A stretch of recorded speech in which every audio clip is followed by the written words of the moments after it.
There we go. Yo, yo, yo, what is up? What Beautiful up, people brother? today. Happy Friday Eve. We're going into Assets Over Money, episode number 4. Today we're talking about the 5 financial IQs that everybody should know.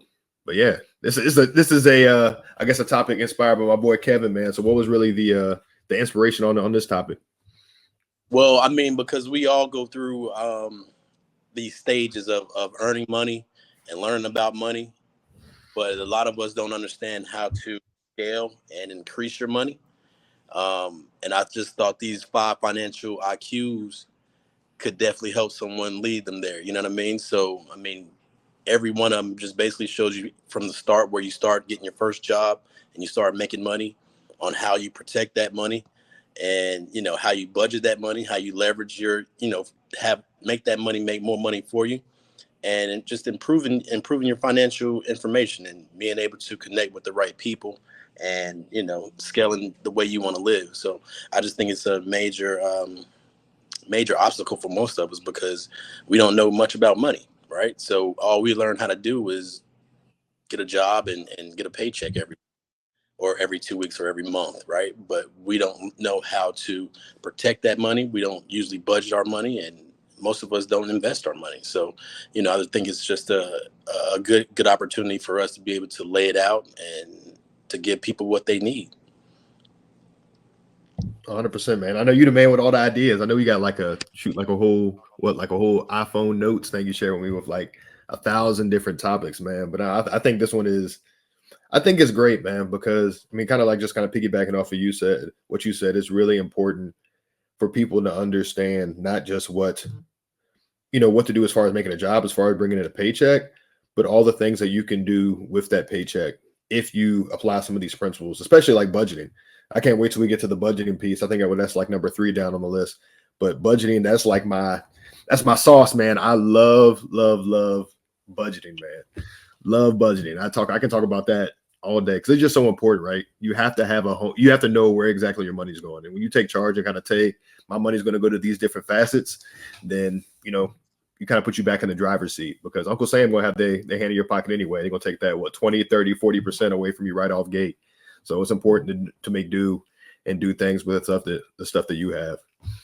Yeah, man, for sure. I mean, like, you got to know the difference between financial intelligence and financial IQ.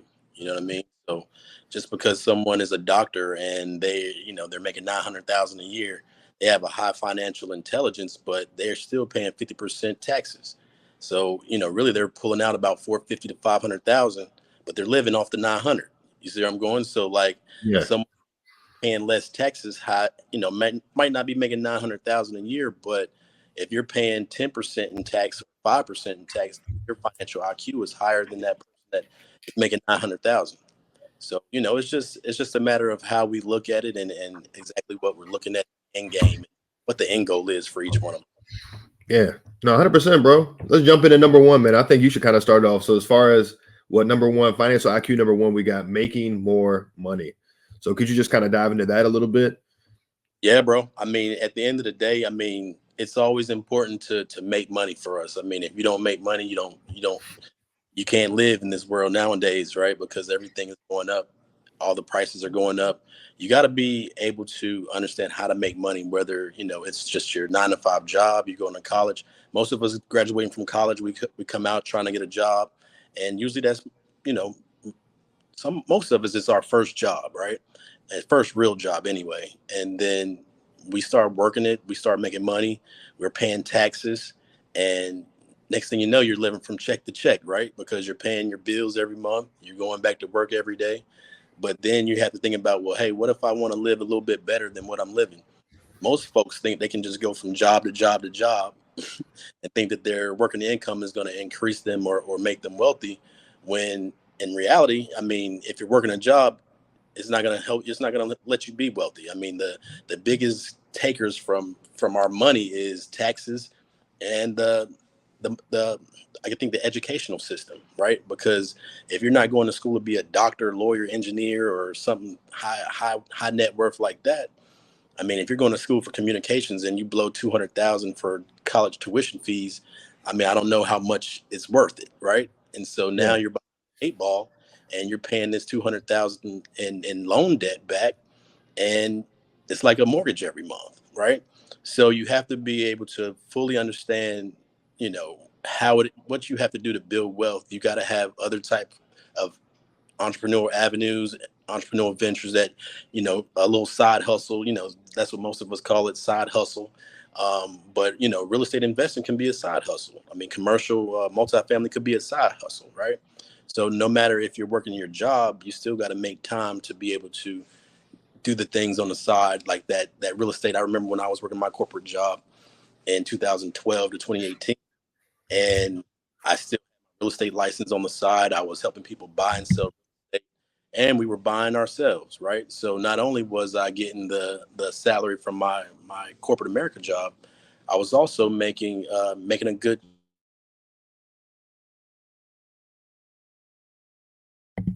Look like my boy dropped real quick. There we go. Awesome. All right. Yeah, no, sorry about that. We are back. I don't know what the heck happened. I think our internet just dropped or something. Ain't no telling nowadays. It's all good. You know what they say, when you start getting too real, you know what I mean? Stuff started happening. So maybe we was talking about something too real, I guess. Can't be telling all these money secrets. Yeah. Nah, man. But yeah, just kind of jumping back into it, man. Right before we got disconnected, I was saying that Tuesday I had met where I work up at West Point in the admissions department. There was an old grad who came in, as we call it, dude who graduated back in the day. His son is thinking about going to the academy. And I was just chatting with him. And one of the things that you said that I really liked was talking about not necessarily going on to follow on school, right?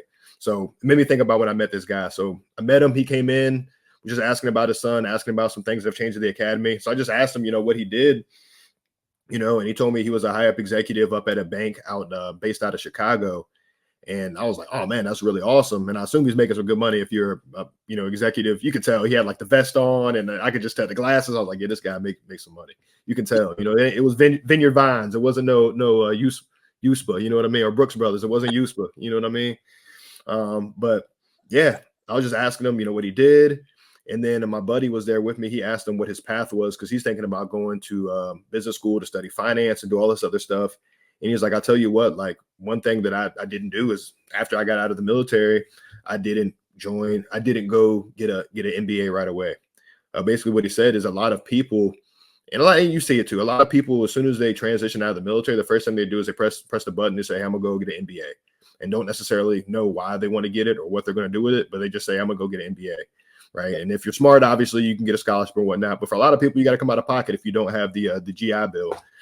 So that's $200K in debt. He said, I didn't need to go to business school because I got into sales, understood that a little bit, started doing really well with that, and then got into the financial field. And then sooner, lo and behold, he became a high up executive on it for a bank. And one of the things he said was he just didn't need to waste $200,000 for a couple of years when he was making really good money in sales and learning all the same stuff that he learned, would be learning in business school.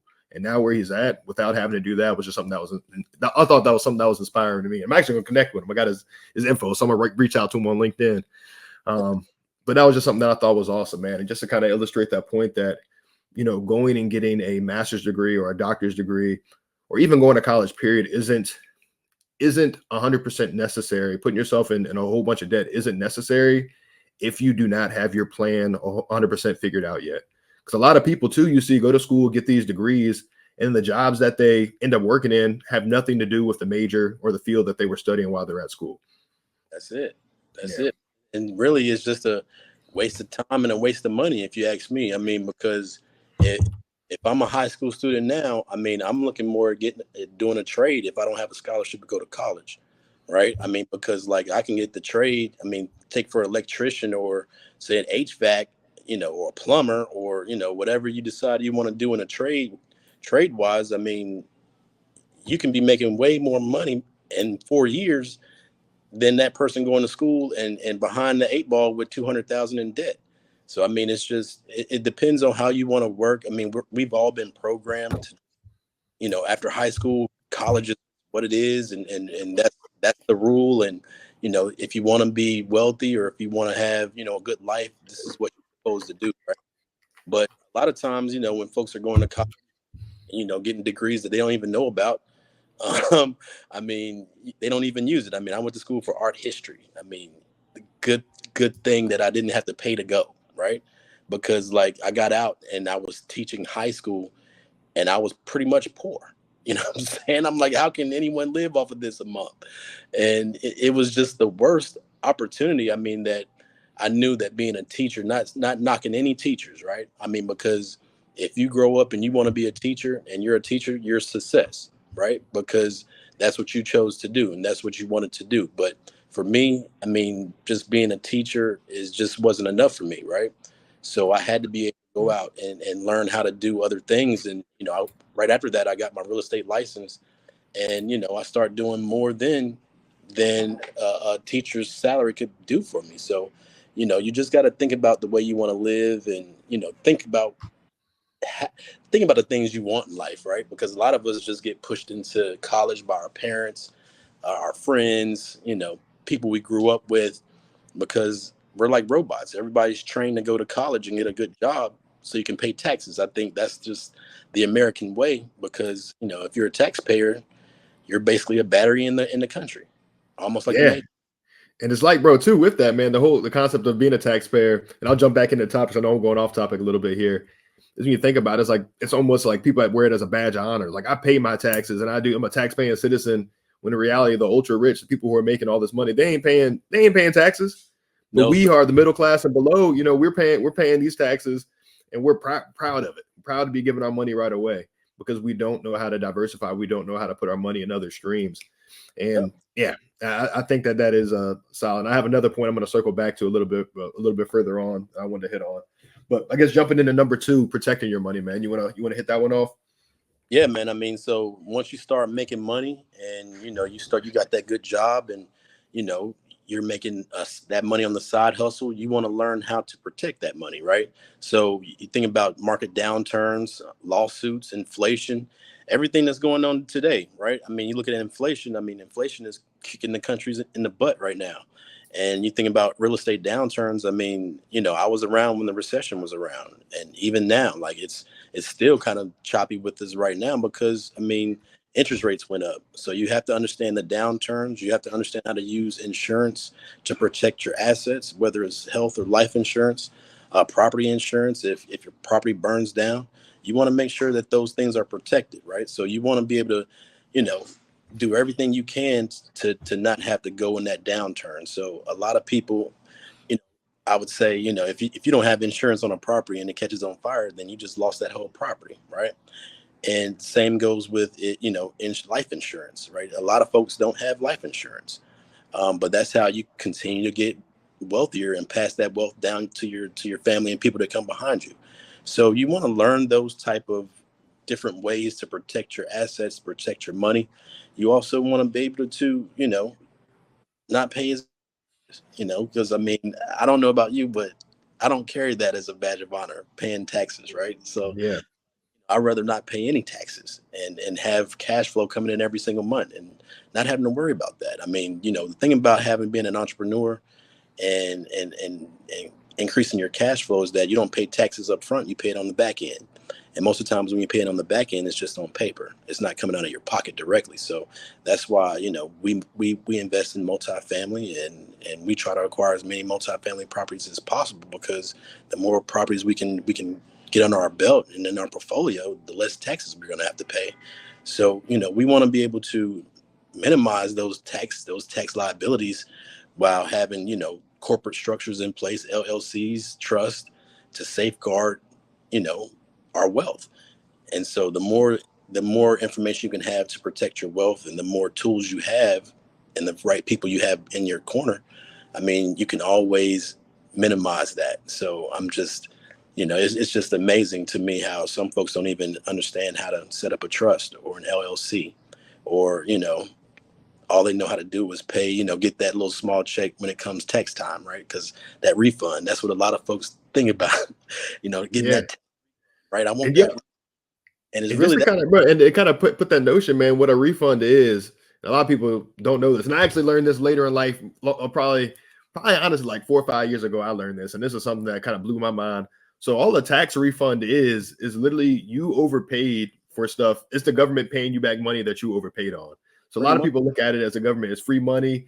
It's like a it's something that it's a government handout when really you overpaid on some things for the whole year, and this is Your money. the It's literally your the money they're giving back to you that you've already paid. So it's a refund. And literally that's what it's more kind of like a rebate almost, if you yeah. really think about it. And that's just something that blows my mind. I'm glad they do it because I hate having to overpay on anything. But it is crazy because that is money that you earned that the government is giving back to you because you overpaid. And it kind of backtrack a little bit too, man, as far as protecting your money right now. I think that's something that's very important. I don't care if you're running a lemonade stand. I don't care if you're trading stocks or whatever it is.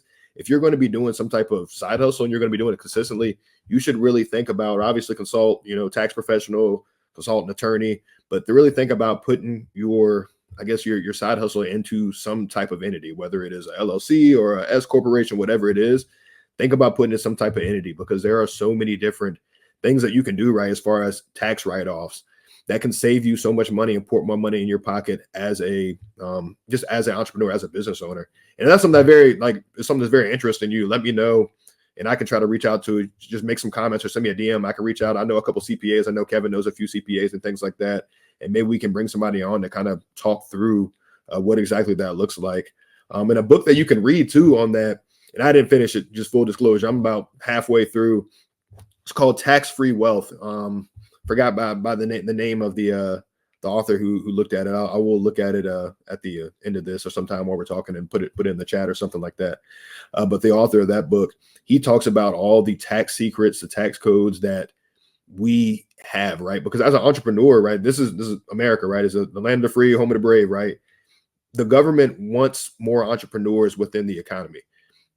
Entrepreneurs, people who are making high seven-figure salaries outside of their jobs are what stimulate growth. They stimulate job growth. They stimulate our economy. And there's a lot of benefits that we as regular people do not know about on the tax side. There's a lot of things that we just don't know about it because we're just ignorant to it, because we're unaware. And I would argue we're not supposed to know it. There's a reason why people up top know it, and there's a reason why people at the bottom don't know it. And I'll just kind of leave that there. But I just think taxes are important, man. How important you think that is, man? I mean, it's very important, right? I mean, just like you said, I mean, to kind of piggyback off of that, I mean, big businesses don't pay taxes. I mean, it's on paper, but it's not coming out of their pocket, right? I mean, it's a reason why Warren Buffett pays less taxes than his secretary does, right? And that's because the tax code is made for, business owners and people who create jobs, right? So if you're a job creator, you're going to get that benefit less taxes. And see, that's what a lot of us don't know, right? We're not, talking about just a one man operation like most of us know. 98% of us are basically one man shows, right? But see, the killer part about it is the more employees you have, the more people you have working under you, the more tax breaks you get, right? Because if you're creating jobs, I mean, you think about us as multifamily investors, right? And I was having this conversation earlier today with another client of mine, and you got to look at it because if we buy an apartment building, a 100-unit apartment building, we're hiring manager, we're hiring a maintenance team, we're hiring landscapers, we're hiring people that's coming in doing maintenance on the building. There's a ton of jobs that we're creating with one apartment building, right? So the more employees that we hire that work under us, leveraging other people's money and time, the more tax breaks we get. And so, it's not about how much you make, it's about how much you keep. So, it baffles me how most people don't even think about that. They're just driving an autopilot, and they hate their job and they hate where they are, but they don't try to learn anything else or, try to encourage themselves to be better. So you got to take advantage of protecting your money and understanding how the economy in the nation, how it works. You know what I mean? Because you're in this country that's a capitalistic country. It's made is main thing is making money, right? And so if you're making money and you're just an employee, you're paying the most taxes.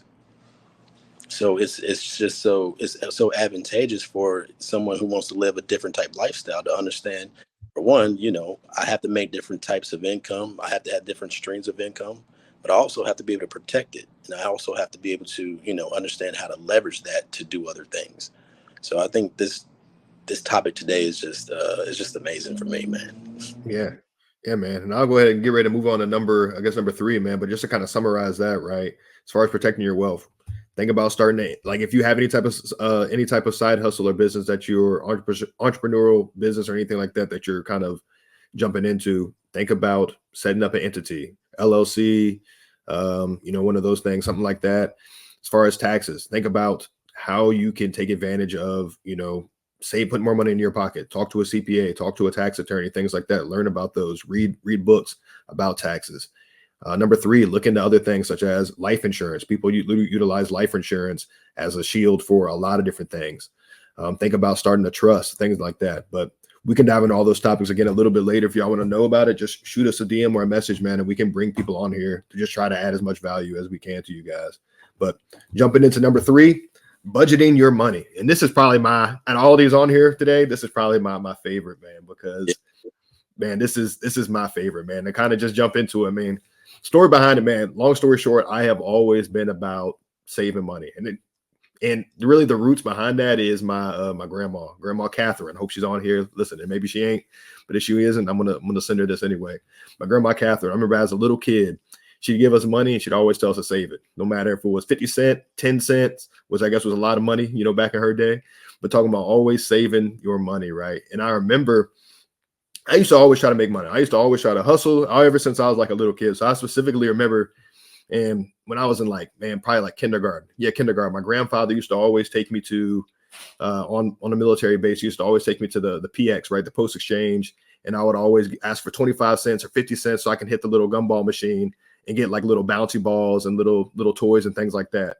So I'd buy those toys for like 50 cents, 25 cents, leveraging somebody else's money, my grandpa's money, right? I take them to school, and I was flipping those for like $1, $2. You know what I mean? I have candy that I get, bring it in, candy around the house that I find. I bring it into the school, and I have my own little plastic bag, Ziploc bag full of like $20, and I thought I was balling. And I never spent it. I just would save it. Before you know it, you're like, I don't know, like 7, 8 years old, and you got like $50, $75 just that you have, and it makes you feel good. But as far as the budgeting piece, right? I think that budgeting is just so key, because whenever you make money, anybody, no matter what your job is, no matter what position you is, there's always room for you to save, regardless of what is going on. I don't care if you're only making $10, you can save $1. The first person that you should be paying, or the first people you should be paying, number one, I believe you should pay God first, right? Your tithes and offering 10% of what you earn. But the second person is you need to pay yourself, and not the sense of I'm putting money in my bank to go Chipotle, or I'm putting money in my bank to go buy a new watch and some new clothes or something like that.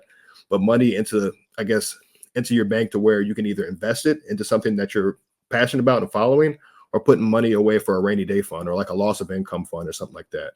But the money that you save or the money that you invest now is much more important than the material things that you can buy now, right? Especially in some communities, right? We have the spend it before we get it type culture, right? To where we get some money or we got a credit card and we think it's unlimited money, right? We just go swipe it, and don't even think about the ramifications or how that completely tears up completely tears us up and does not set us up. But I'm gonna jump into you, brother. No, man. I mean, you're exactly right, man. I mean, having that budget.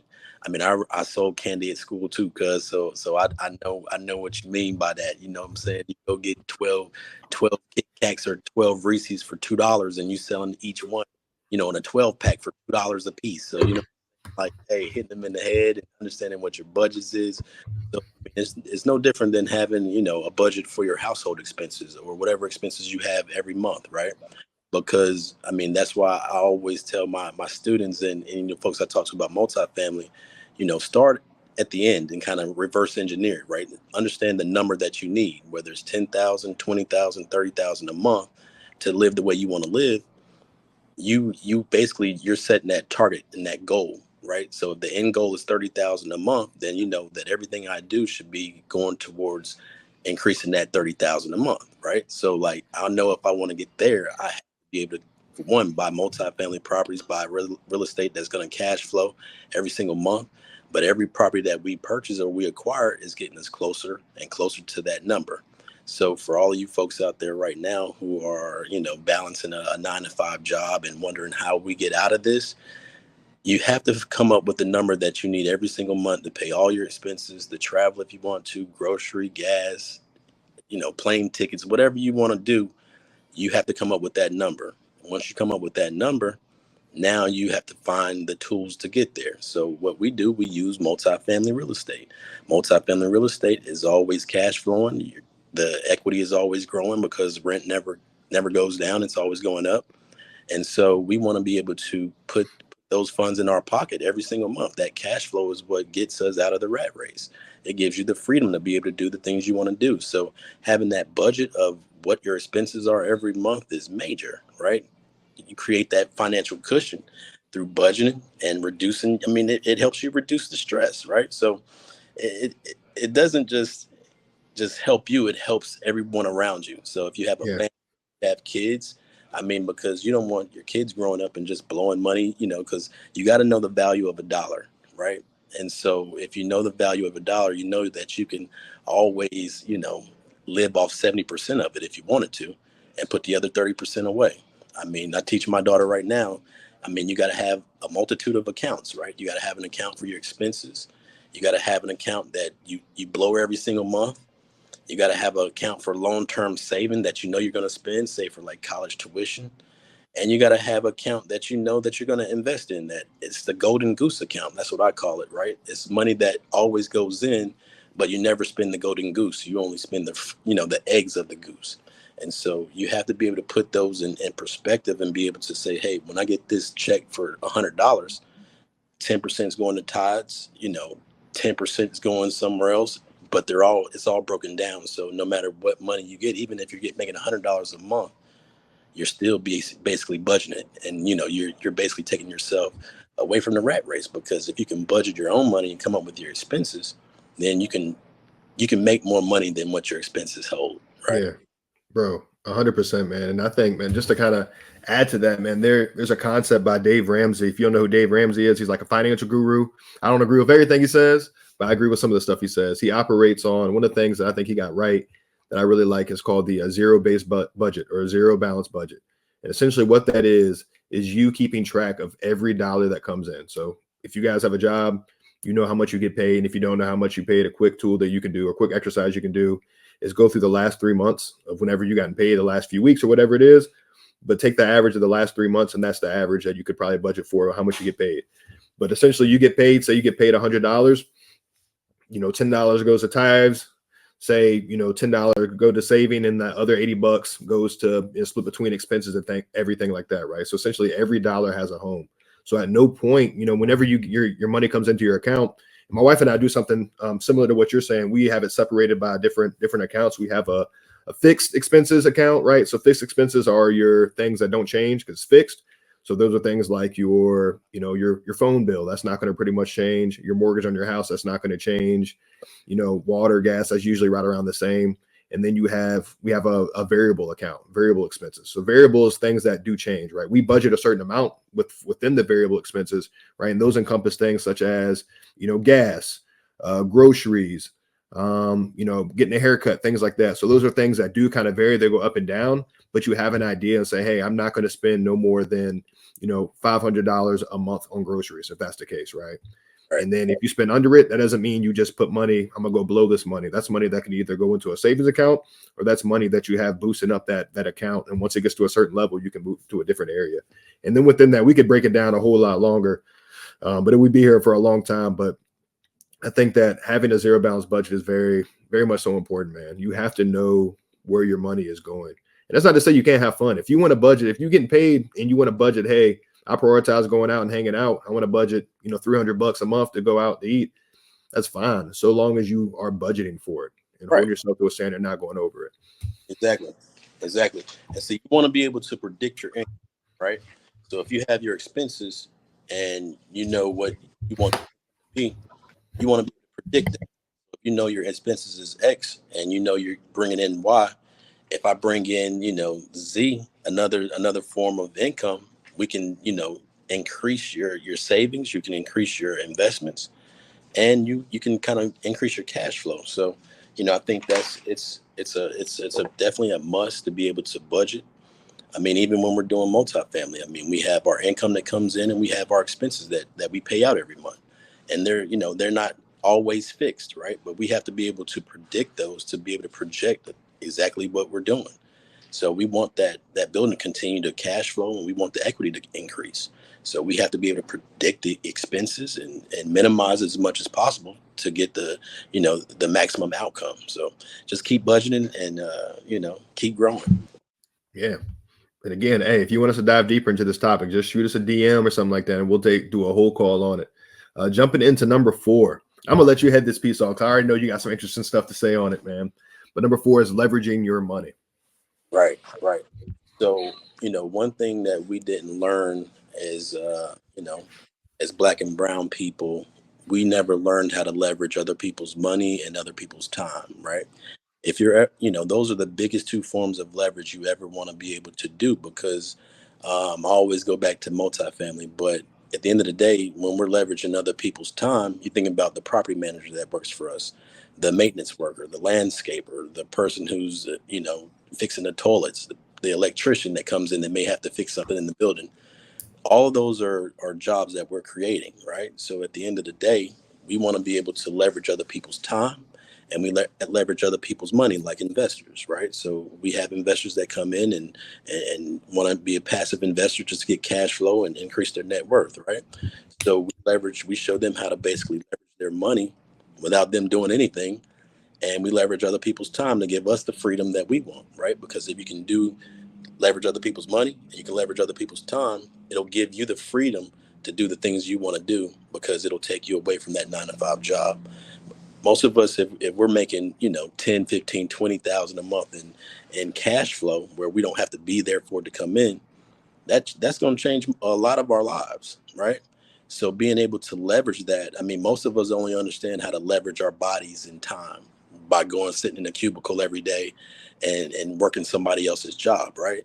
That's what most of us know how to leverage. That's the only leverage we've ever learned about, that we have to be there to make this money, right? We have to use our time to get a check, right? So you got to be in that cubicle. You got to be on the clock for at least 40 hours a week to get paid, right? And so when I was in Denver not too long ago, and I met two brothers, and they probably worked maybe 3 or 4 hours a week, and it's two brothers, right? And see what they specialize in is triple net leases. So when you're doing a triple net lease, the tenant pays for everything. So the tenants that they were targeting was Chick-fil-A, Lowe's Foods, Publix, Harris Teeter. Now, let me ask you a question. Do you ever think Chick-fil-A is late on their rent? Do Nah, I you do ever, not. do you ever think Publix is late on their rent? They're never late, right? Yeah. But see, they're prime time businesses that move into the two brothers' buildings, Mhm. and they pay for everything. So not only the insurance, the taxes, I mean, the maintenance on the building, the triple net lease covers all of that, right? And those leases can go from 10 to 20 years. And so not only do they last 10 to 20 years, but they're increasing every other 3 or 4 years.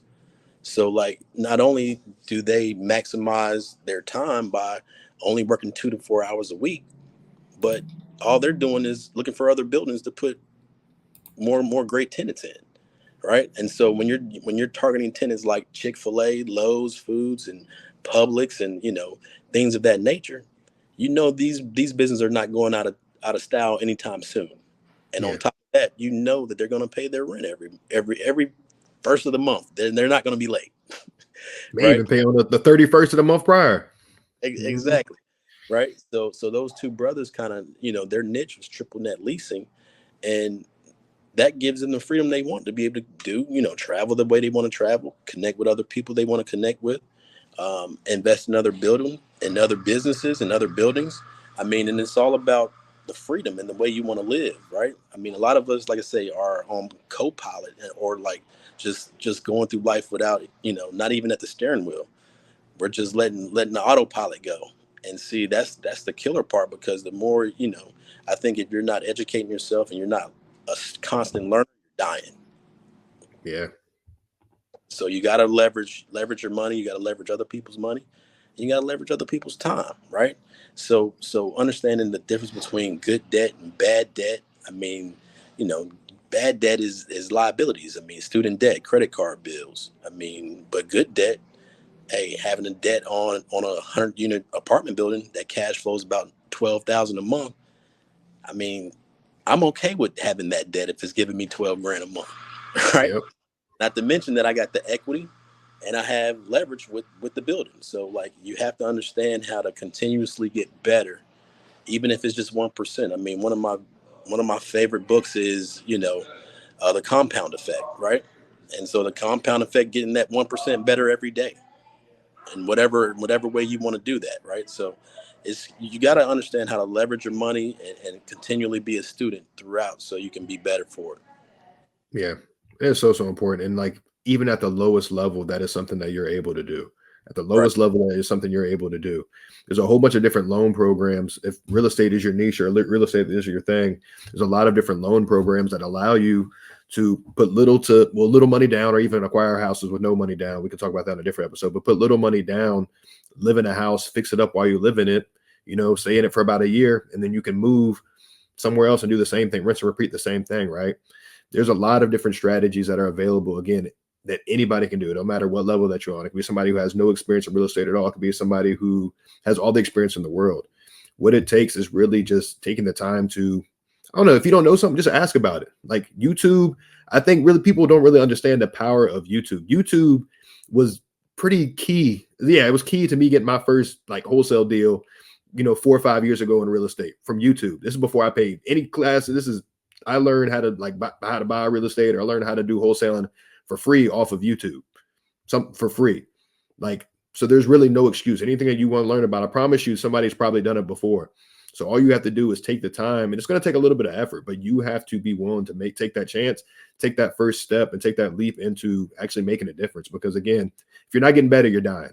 And if you are good with that, then completely fine, right? But when you get to the end of life, you got to really ask yourself, man, like, what did I give back to humanity? What did I give to my family? What kind of legacy I'm going to leave behind? And that's something that I think about literally every day, especially no more now more than ever, because I got a kid coming on the way too, man. Every single day, man, I'm always thinking about, what am I going to leave behind? How can I help more people? And it's something that bothers me.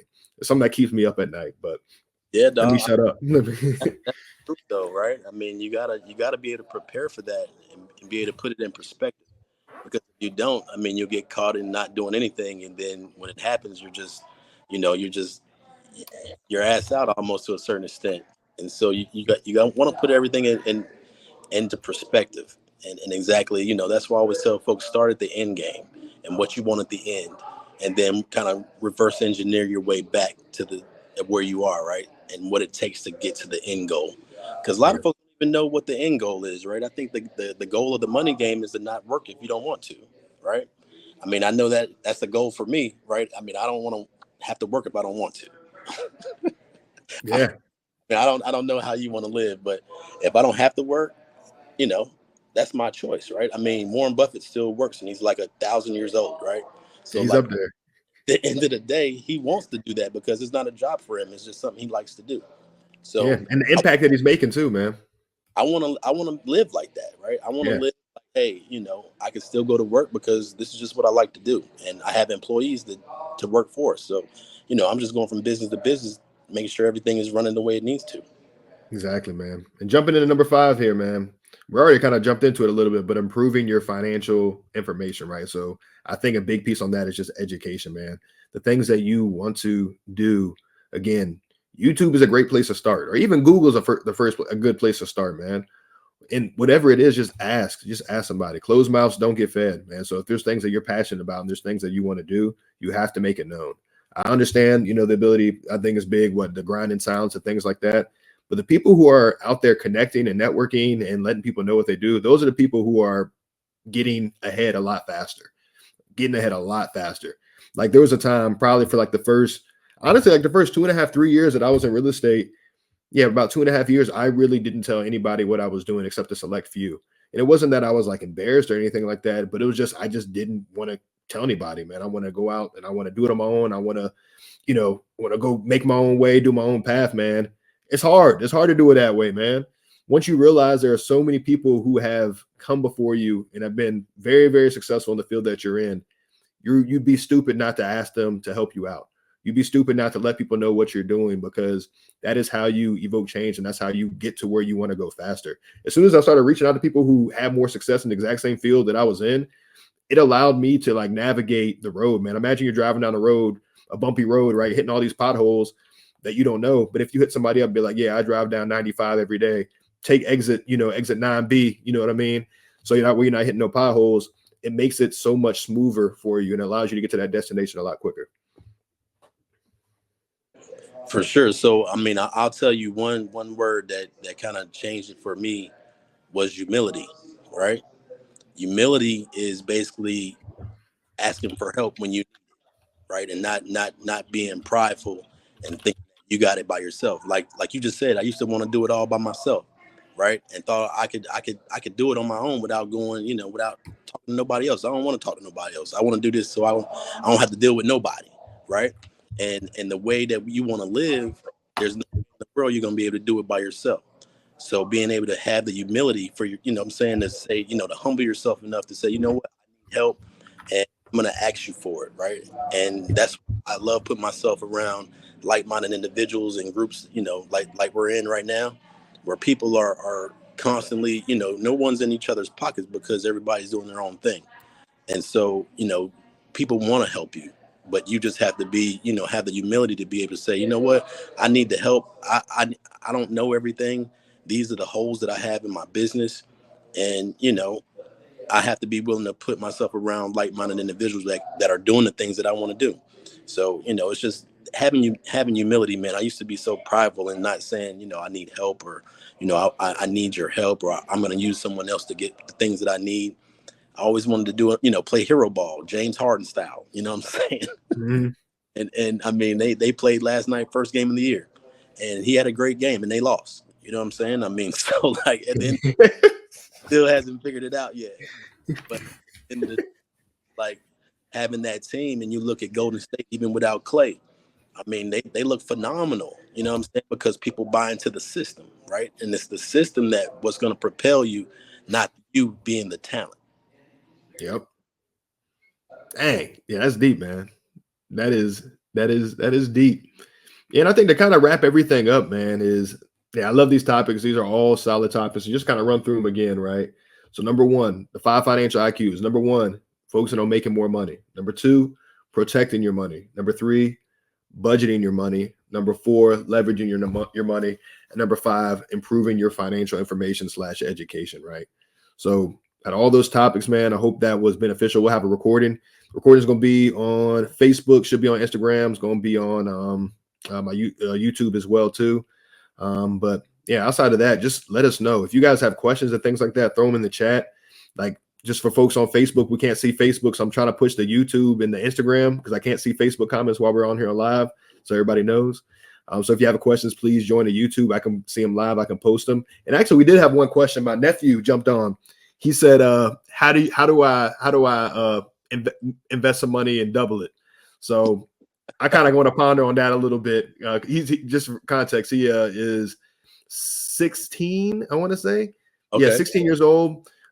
He is a college athlete. He actually has a D1 offer right now. He's gonna get some more. Continues playing well. Hey, But yeah, I mean, I guess how would you answer that question? How do you double your money? I would. I mean, what being 16 years old. I mean, much you can do to double your money right off. I would think you can do some online things. You can run a business or something like that.